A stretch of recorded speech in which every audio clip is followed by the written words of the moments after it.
What do we learn from what we just read about the resurrection of Jesus? Let's draw out three things. First, we learn that the resurrection is a paradigm-shattering historical event. Paradigm-shattering historical event. Now, many people say, look, you shouldn't read this as historic. You should read this as an allegory. You shouldn't take this literally.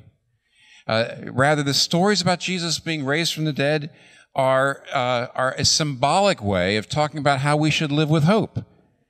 No matter how dark the night, there's always a dawn. No matter how bad things are, you should always live in hope.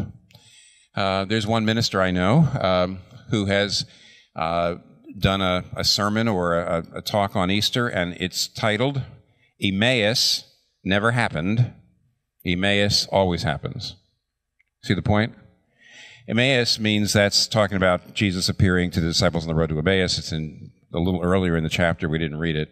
But what the minister is saying is it didn't really happen. It's a kind of an allegory. Emmaus never really happened, and yet living in hope always happens. You can do this. So the idea is that these stories were not written to be taken literally. They are written to symbolize or represent the ways in which we should be living our lives. Now, if that's true, why did Luke, for example, write this? Jesus said, "Do you have anything here to eat?" And they gave him a piece of broiled fish, and he took it and he ate it in their presence. See, a spirit does not have flesh and bones. Do you have anything to eat? Let me eat that fish, and he ate it in their presence. So now, what's the lesson there about how we should live? One possible lesson is Luke wrote it to make sure that when you get hungry, you should avoid fatty foods, I suppose, is a possibility. In other words, what does that symbolize? What kind of life lesson does that represent? And the answer is it doesn't, it couldn't. Luke gave it to us as evidence. It's not symbolizing anything. It's evidence. See, Jesus is not responding to hunger here. Look what he's doing. Verse 41, it says, he appears to them, and in verse 41 says they did not believe. They couldn't believe their eyes. Well, of course not. They couldn't believe their eyes. So he says, all right, just to prove that I'm not a symbol, or to prove that I'm not a hallucination or a phantom or something, give me a piece of fish. And now, I don't have time, though I'm going to take a second here. I don't have time to show you all the reasons why you cannot read these passages as symbolic. You have to take them for what they claim to be, for what they are historic accounts claiming in full cry that Jesus Christ was raised from the dead in time, space, and history.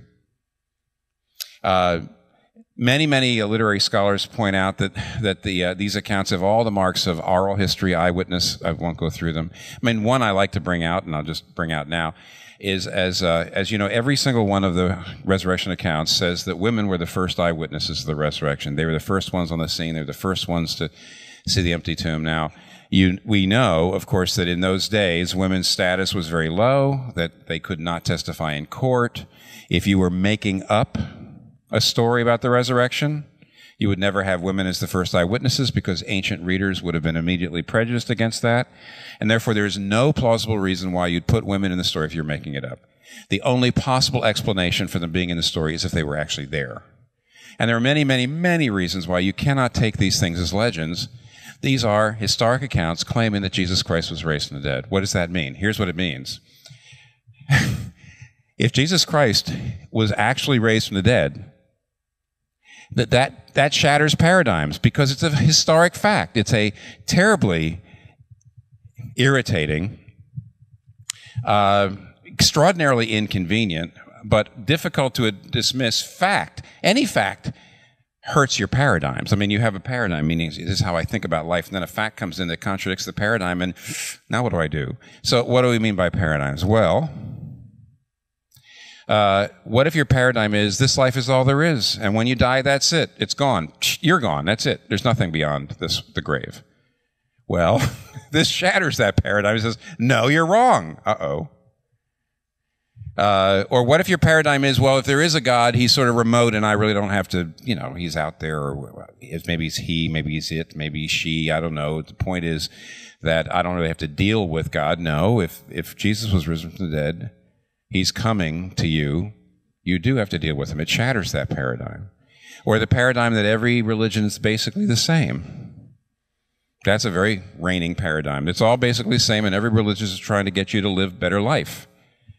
But if Jesus Christ is the Son of God risen from the dead, no, then he's the way salvation comes. See, what's so inconvenient about this is people often talk to me about how they don't like this or that part of the Bible. Well, I don't like this part of the Bible, or that part of the Bible is regressive. But you see, if this is just a symbol, if it's not a symbol, but he actually was raised from the dead, then your feelings about the Bible are irrelevant. What it means, of course, is that because he really was raised from the dead, then you're going to have to deal with the Bible.